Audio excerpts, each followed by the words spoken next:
ഒരു സ്ഥലവും വിടരുത്. ഫുള്ളും നമ്മളെ ഡിസൈൻ ആക്കണം. അക്കട ഇന്ന് മനുഷ്യന്റെ മക്കൾ ഇംപ്രസ് ആവും.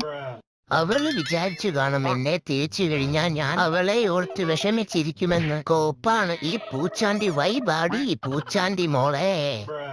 രാവിലെ 10 മണിയായിട്ടും സൂചിച്ചു കിടക്കുക പൂച്ചാന്തി മോൻ. അങ്ങോട്ട് എഴുന്നേക്കൂടാ പൂച്ചാന്തി മോനെ, ഉറങ്ങിയത് മതി. എന്തുറക്കം കളഞ്ഞിട്ട് ഡോഗേഷ് ഇതിന്റെ ഇവിടെ കിടക്കുവല്ലേ കള്ളപ്പന്നീ. ആരോടാത്? നിന്റെ തന്ത. പോടാ പട്ടിയുടെ മോനെ. ഇതെന്താണ് പൂച്ചാണ്ടി കുഞ്ഞെ, തൊപ്പിയാണോ? ഇതാരോ കള്ളത്തവളാച്ചി മോനെ. നിനക്കെന്റെ കൊച്ചിന്റെ തലമണ്ട കയറിയിരിക്കണം അല്ലടാ. നിന്നെ ഇന്ന് കാണിച്ചു തരാമടാ. പൂച്ചാണ്ടി കുഞ്ഞിന് തവളേഷ് മന്തി ഇഷ്ടമാണോടാ? എടാ ഡോഗേഷ് തിണ്ടി കൂടുതൽ ശോഭാനിക്കല്ലേ. ഏത് പട്ടിയുടെ മോനാടാ വീട്ടിലെ പട്ടിയുടെ മോനോട് ഉടക്കുന്നേ? ഇപ്പൊ കണ്ടു കള്ളപ്പട്ടി. കണ്ടോടാ ഡോഗേഷ്, എനിക്ക് ചോദിക്കാനും പറയാനും ആളുണ്ട്. നിനക്ക് എന്നോട് ഇത്ര സ്നേഹം ഉണ്ടായിരുന്ന പൂച്ചാണ്ടി? എന്ത് സ്നേഹം? നിനക്കിന്ന് കിട്ടുന്ന മേമി കൃഷ്ണ ഫുള്ള് എനിക്ക് തന്നേക്കണം. അതെന്താടാ സാധനം? ഒരെണ്ണം കൊടുത്തു നോക്കാം. അയ്യോ പല്ലിയാണ്ടി, മാറി നിക്കടാ അങ്ങോട്ട്. എടാ നമ്മൾ പാമ്പിനെ പോലും കണ്ട് പേടിക്കാത്ത പൂച്ചന്തകളല്ലേ, എന്നിട്ടാണ് ഈ പീറ പല്ലി. പിന്നെ നീ എന്തിനാണ് പേടിച്ച് മാറി നിക്കുന്നത്?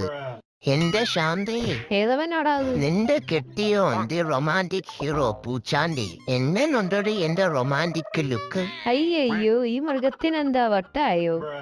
കുറെ നാളായിട്ട് വിചാരിക്കുന്നതാ പശുമ്പേടെ പാല് കുടിക്കണമെന്ന്.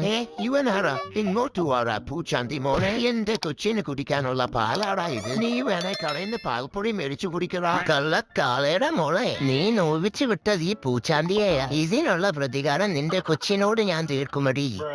പൂച്ചാണ്ടികളെ, ഒരു മനുഷ്യന്റെ മോനും ഒരു ഡോഗേഷും വരുന്നുണ്ട്. Be careful. മുതലാളി ക്യാമറ ഓഫാക്കിയിട്ട് കൂടെ നടക്കും മുതലാളി. യവമാർക്കെപ്പോഴാണ് മുതലാളി? എന്താടാ പട്ടിയുടെ മോനെ മനുഷ്യന്റെ മോന്റെ കൂടെ? ഇത് പൂച്ചാണ്ടികളുടെ ഏരിയയാടാ. വിട്ടോ മുതലാളി. നീ ഇവിടെ നിൽക്കണ്ട. അവന്മാരുടെ നിൽപ്പും നോട്ടവും ശരിയല്ല. കണ്ടിട്ട് തന്നെ പേടിയാവുന്നു. അവന്മാരെന്നെ പെരുകിയിട്ടടിക്കും. പോവാൻ മുതലാളി ഇവിടുന്ന്. പെട്ടെന്ന് വീട്ടിൽ ചെന്നിട്ട് വേണം വറുത്തമീമി കഴിക്കാൻ. ഇതെന്താണ് അങ്ങോട്ട് പോകാത്തത്? മനുഷ്യന്റെ മക്കൾ ഇങ്ങോട്ട് വരുന്നുണ്ടല്ലോ. തെണ്ടികൾ നോക്കി ചിരിക്കുന്നുമുണ്ടല്ലോ. പോടാ ഊളകളെ. 1 മണിക്കൂറായിട്ട് നടക്കുക. എന്ത് കഷ്ടമാണ്. എന്റെ വറുത്തമീമി തണുത്ത് കാണും. മനുഷ്യന്റെ മക്കൾ ഓരോന്നുണ്ടാക്കി വെച്ചോളൂ പൂച്ചാണ്ടിയെ മെനക്കെടുത്താൻ.